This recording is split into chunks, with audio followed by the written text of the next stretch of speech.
नमस्कार दोस्तों। आज का जो हमारा विषय है वो है उत्तराखंड की जनजातियां। उत्तराखंड की जनजातियां बहुत ही महत्वपूर्ण विषय है। ठीक है, तो आप फोकस के साथ इसको समझना, सब चीजें आपको याद हो जाएंगी। ओके, देखिए उत्तराखंड में मुख्य रूप से जो है 5 जनजातियां निवास करती हैं। कौन सी? कितनी? 5 जनजातियां उत्तराखंड में मुख्य रूप से निवास करती हैं। और नंबर 1 पर कौन सी जाति रखते हैं? थारू। नंबर 1 पर थारू है, इसी सीक्वेंस में याद रखना है। ओके, थारू, जौनसारी, थारू, जौनसारी, भोटिया, बॉक्सा और राजी। कौन सी? थारू और जौनसारी, बोक्सा, भोटिया, बोक्सा, भोटिया और लास्ट में राजी। जो थारू है वो पूरे उत्तराखंड की सबसे बड़ी जनजाति है। थारू उत्तराखंड की सबसे बड़ी जनजाति है, अच्छे से याद कर लीजिए। और जो जौनसारी है वो गढ़वाल मंडल की सबसे बड़ी जनजाति है। जौनसारी गढ़वाल मंडल की, और थारू पूरे उत्तराखंड की भी और कुमाऊं मंडल की भी सबसे बड़ी जनजाति है। ये परीक्षाओं में पूछा गया है। ओके, उसके बाद है भोटिया है, बोक्सा है, राजी है। देखिए मैं अपने ये मैप के माध्यम से आपको आपके साथ डिस्कस करने की कोशिश की है। ओके, और इनकी जो है लोकेशन बना दिया मैंने, कहां कहां है ये मुख्य रूप से। और जो देखिए रेड वाला जो पॉइंट है, रेड वाला जो गोला है, ये इंडिकेट करता है यहाँ पर थारू है। जो हरे वाला है जौनसारी, जहां ब्लैक है वहां है भोटिया, और जहां ब्लू है वहां है बॉक्सा। Blue Buxa, blue Buxa. और जहां ये ब्लैक के ऊपर जो ब्लू गोला है वहां समझिए आप राजी है। ठीक है, देखिए हम लोग अभी क्या सोचते हैं कि हमें याद नहीं होता। कुछ लोग क्या सोचते हैं कि हम याद नहीं होता और जल्दी जल्दी भूल जाते हैं। जब हम किसी चीज को बार बार जल्दी जल्दी क्या करते हैं, जल्दी जल्दी करने की कोशिश करते हैं, जल्दी जल्दी पढ़ने की, जल्दी जल्दी याद करने की। ठीक है ना, तो हम जबान से तो बोल रहे होते हैं लेकिन वो हमारे दिल और दिमाग तक नहीं पहुंचता।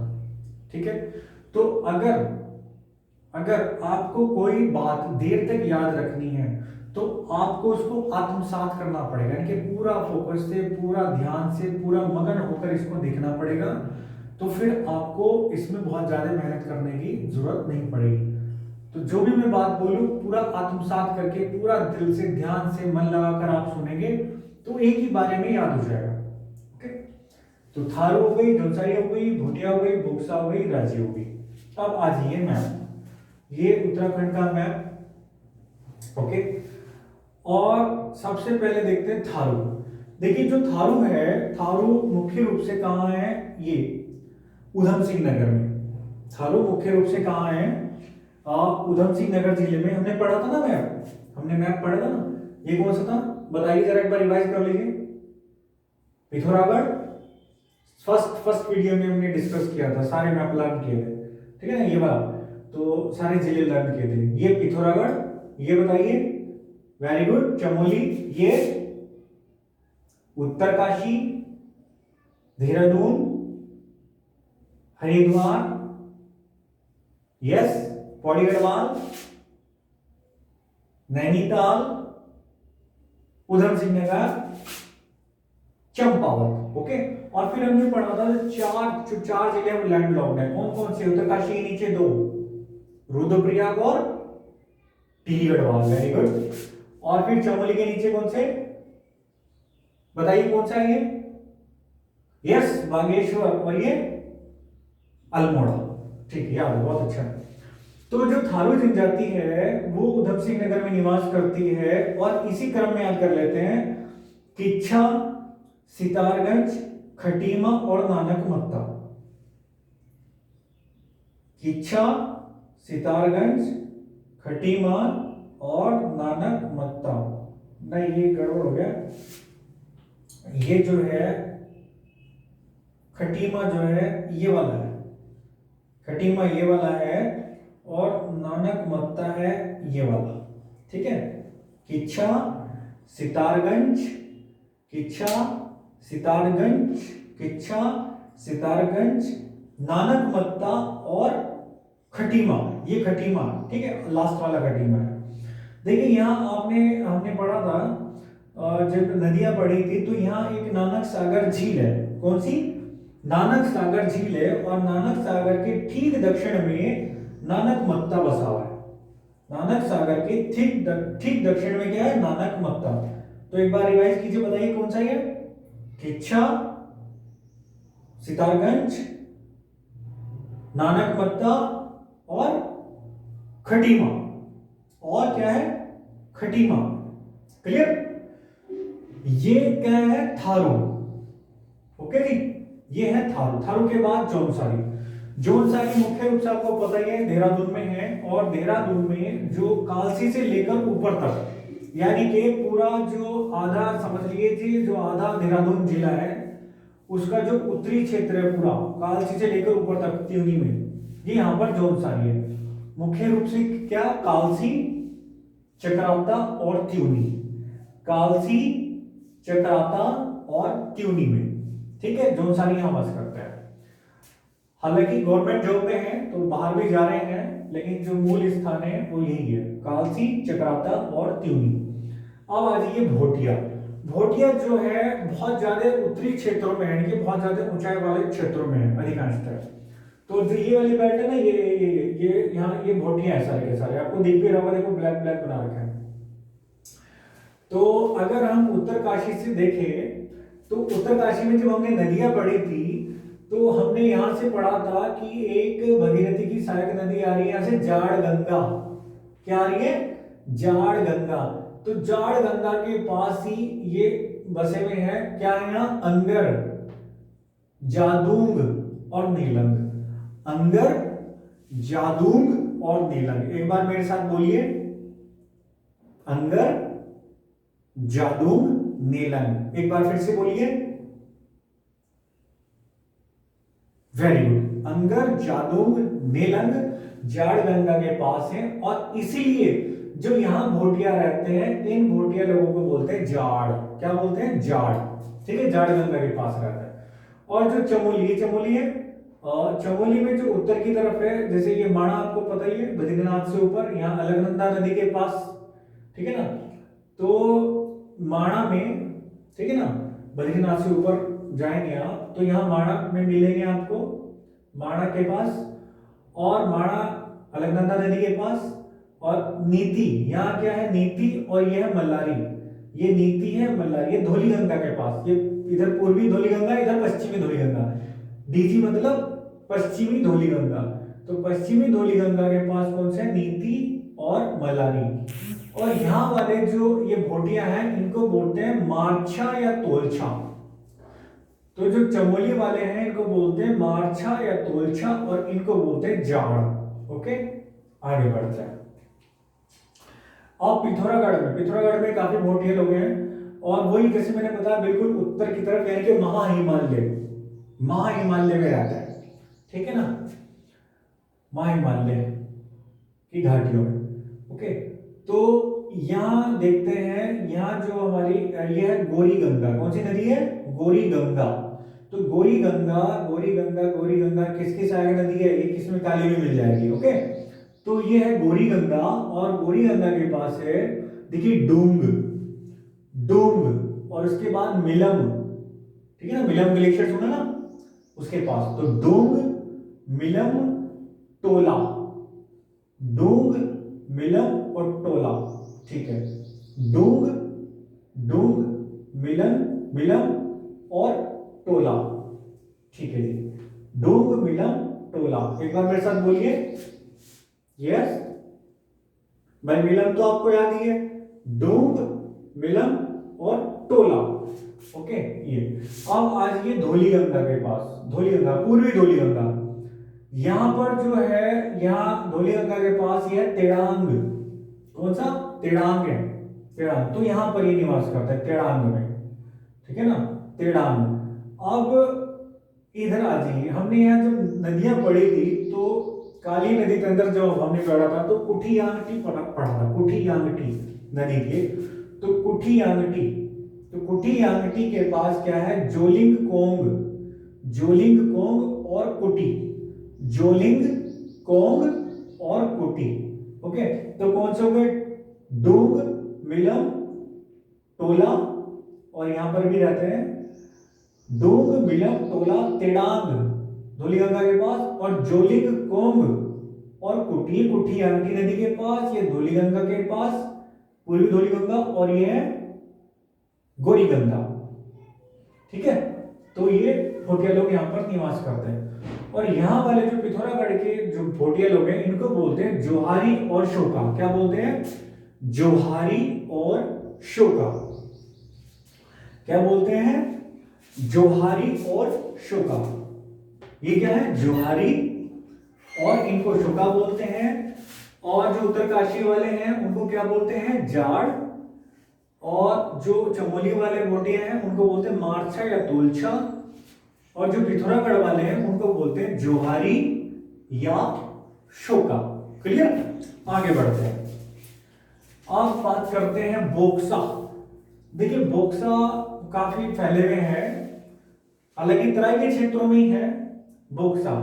तो बोक्सा यहां ये थारू थे और बोक्सा इस तरफ, यानी कि उधम सिंह नगर में जब आप एंट्री करेंगे तो शुरू में क्या आएगा, काशीपुर, बाजपुर, गदरपुर। तो बोक्सा कहां मिलेंगे, मुख्य रूप से काशीपुर, बाजपुर, गदरपुर, मुख्य रूप से यहीं पर है, काशीपुर, बाजपुर, गदरपुर। एक बार मेरे साथ रिप्लाई कीजिए। वेरी गुड, काशीपुर, बाजपुर और गदरपुर, वेरी गुड। तो काशीपुर, बाजपुर, गदरपुर। और उसके बाद ये नैनीताल में रामनगर, जहां कॉर्बेट नेशनल पार्क का द्वार भी है। ठीक है, तो यहाँ रामनगर, ये रामनगर में भी मिलता है। ठीक है जी, तो काशीपुर, बाजपुर, गदरपुर और रामनगर। पौड़ी गढ़वाल में कोट द्वार, देखिए कोट द्वार की लोकेशन लगभग यहाँ है, ये कोट द्वार, और कोट द्वार के पास उत्तराखंड का प्रवेश द्वार कोट द्वार। ठीक है ना, तो कोट द्वार के पास है दुगड्डा, दुगड्डा, दुगड्डा आपने पढ़ा होगा अगर ये क्रांतिकारी जो गतिविधियां हुई उत्तराखंड में या राजनीतिक गतिविधियां हुई तो उसमें दुगड्डा बड़ा ही प्रसिद्ध, बड़ा ही प्रमुख रहा। ठीक है ना, तो यहाँ है दुगड्डा में भी है। उसके बाद अगर आप आए देहरादून में, तो देहरादून में विकास नगर में बोक्सा मिल जाएंगे, विकास नगर, सहसपुर और डोईवाला, विकास नगर, सहसपुर, डोईवाला। एक बार रिप्लाई कीजिए, विकास नगर, सहसपुर और डोईवाला। जो लोग देहरादून के रहने वाले हैं या देहरादून आना जाना है तो वो आराम से समझ सकते हैं चीजें, विकास नगर, सहसपुर और डोईवाला।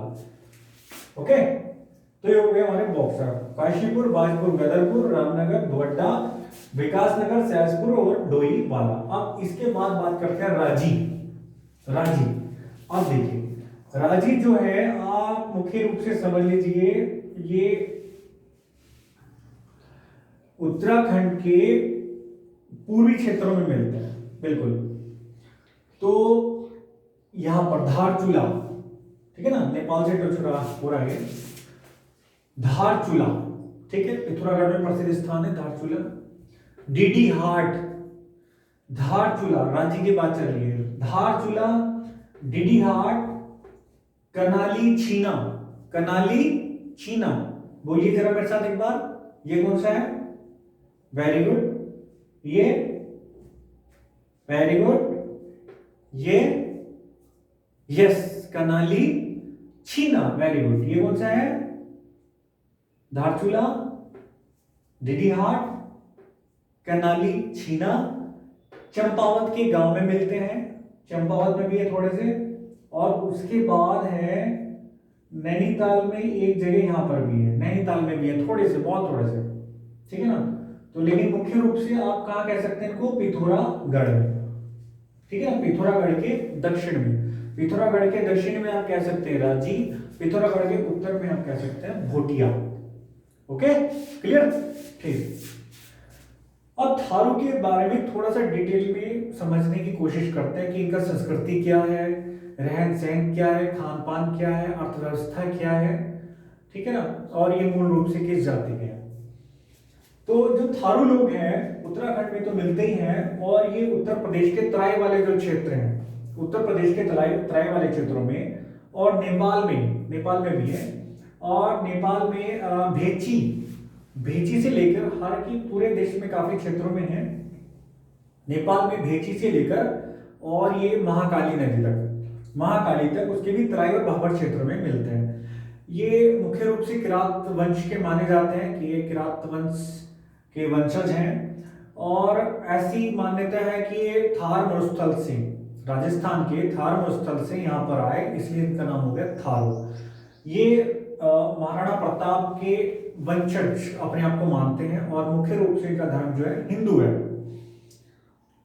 और ऐसा भी एक मान्यता है कि ये चित्तौड़ से जो श्रीलंका है वहां पर युद्ध करने के लिए गए, और वहां डर के मारे कांपने लगे, और इसलिए इनको थारू कहा जाता है, ऐसी मान्यता है, ठीक है, किंवदंती आप कह सकते हैं उसको। और ये जो है मंगोल जाति के बहुत ही निकट होते हैं। मंगोल प्रजाति, मंगोल आक्रमण आपने सुना ही होगा, मंगोल, ठीक है ना, हिस्ट्री अगर आपने पढ़ी होगी, ऑफ कोर्स पढ़ी होगी जब आप तैयारी कर रहे हैं। तो इनका रंग को क्या होता है, पीला, चेहरे का रंग क्या होगा, पीला होगा, फेस चौड़ा होगा, चेहरे का रंग पीला होगा, फेस चौड़ा होगा, नाक चपटी होगी, नाक चपटी, ठीक है। और लेकिन इनकी जो महिलाएं हैं अपेक्षाकृत पुरुषों की अपेक्षा वो क्या होती है, सुंदर होती है। इनकी अपनी कोई विशिष्ट भाषा नहीं है, जिस क्षेत्र में रहते हैं ये उसी की भाषा सीख जाते हैं, उसी की भाषा ये बोलते हैं। और ये चोटी पे रखते हैं, जैसे हिंदू धर्म में क्या रखते हैं, चोटी, ठीक है ना, तो चोटी पे रखते हैं। और एक जो गुदवानी की परंपरा है इनके यहाँ बहुत ज्यादा प्रचलन है। मकान इनके लकड़ी के और पत्ती के, और एक चीज होती है नरकुल, लकड़ी पत्ते और नरकुल। स्वाभाविक है, जनजाति है, तो इनका जो प्रकृति है, प्रकृति से बहुत ही अत्यधिक लगाव रहता है, ठीक है ना, तो इसलिए लकड़ी पत्ते और नरकुल का यूज करते हैं।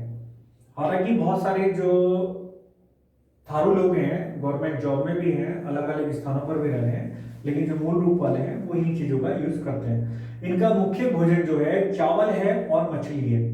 मुख्य भोजन चावल है, मछली है, दूध दही वगैरह भी दिखाते हैं, लेकिन मुख्य चावल मछली है। और ये चावल से मदिरा बनाते हैं, चावल से खुद ही मदिरा बनाते हैं, इसको बोलते हैं जाड़। चावल से मदिरा बनाते हैं, इसको बोलते हैं जाड़। और जो थारू है ये भी कई जातियों और उपजातियों में विभक्त है, जैसे बड़वायक और बट्ठा, बड़वायक बट्ठा, रावत, वृत्तिया, महतो और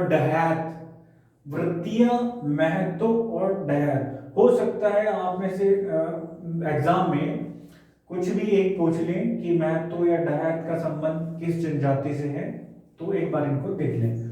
और जो बड़वायक है ये इनमें क्या है, इसको उच्च जाति माना जाता है, थारू में उच्च जाति बड़वायक को माना जाता है।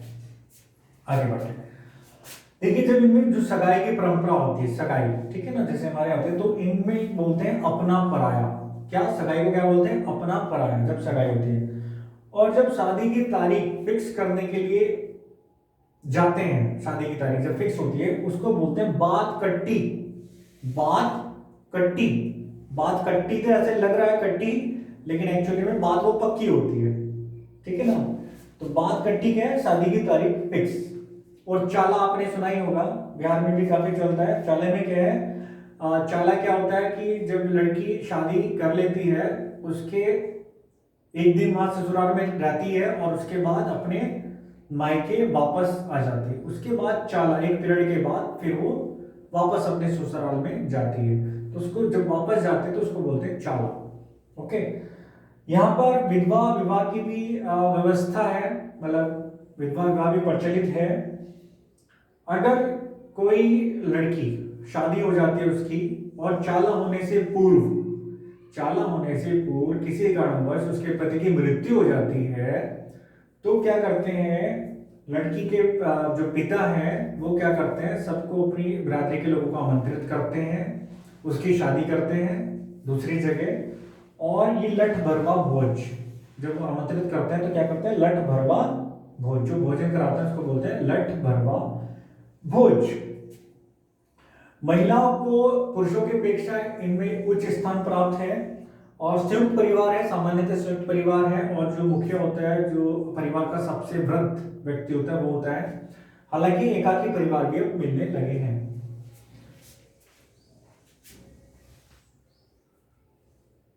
इनके जो मुख्य जो देवी देवता हैं, भूत प्रेतों की पूजा करते हैं, देवी देवताओं की पूजा करते हैं, मुख्य रूप से जो है 55, क्या है 55 खड़गा भूत, 55 खड़गा भूत काली नगराई नगर याई देवी, 55 खड़गा भूत काली नगर याई देवी।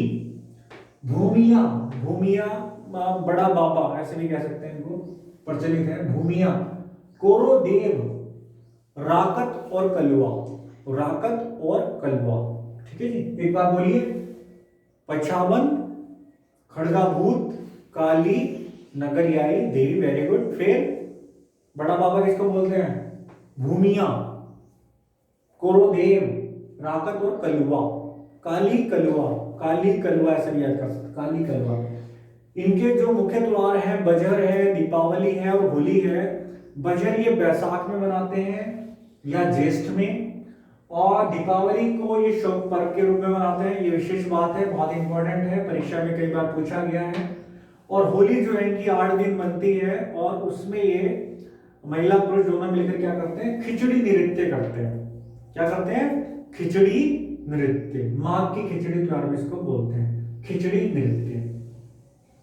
ओके, इसके अलावा इनकी जो अर्थव्यवस्था है, ये जो तराई क्षेत्र में रहने वाले, कुमाऊं के जो तराई क्षेत्र में रहने वाले लोग हैं वो स्थायी कृषक हैं, पशुपालक हैं, और आखेट इनका जो है मुख्य व्यवसाय है। बहुत ही सीधे साधे लोग होते हैं, ईमानदार लोग होते हैं। और जो इनकी खेती है, जैसे मैंने पहले बताया, धान की खेती मुख्य रूप से क्या करते हैं, धान की खेती ये करते हैं, और गवर्नमेंट जॉब में भी है। ठीक है ना।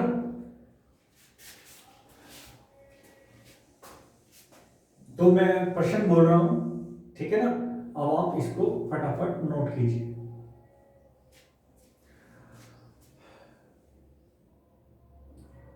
थारू मुख्य रूप से किन क्षेत्रों में रहते हैं,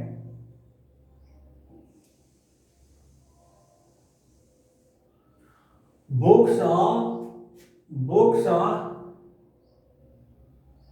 बोक्सा मुख्य रूप से उत्तराखंड के किन क्षेत्रों में रहते हैं।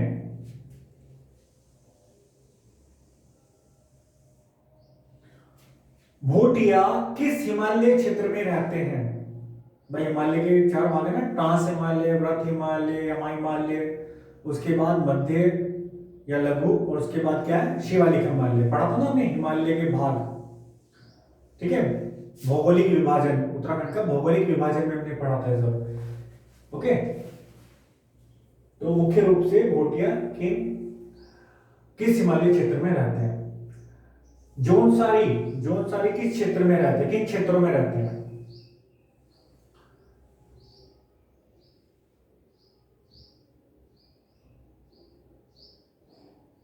राजी उत्तराखंड के किन क्षेत्रों में रहते हैं।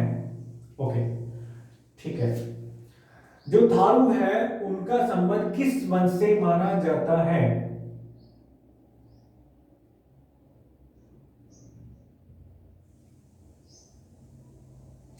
थारुओं में सबसे उच्च जाति कौन सी मानी जाती है।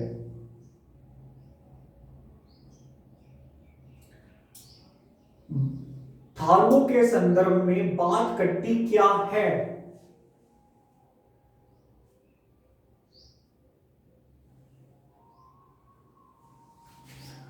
थारू जनजाति के लोगों के मुख्य देवी देवताओं का नाम बताइए।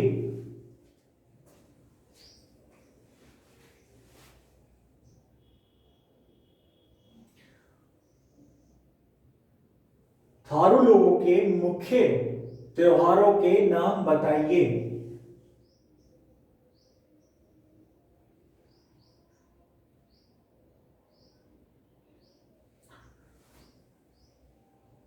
उत्तरकाशी में रहने वाले भोटिया लोगों को क्या कहते हैं?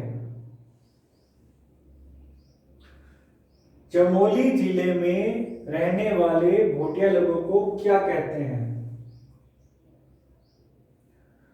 पिथौरागढ़ के उत्तरी क्षेत्र में रहने वाले भोटिया लोगों को क्या कहते हैं?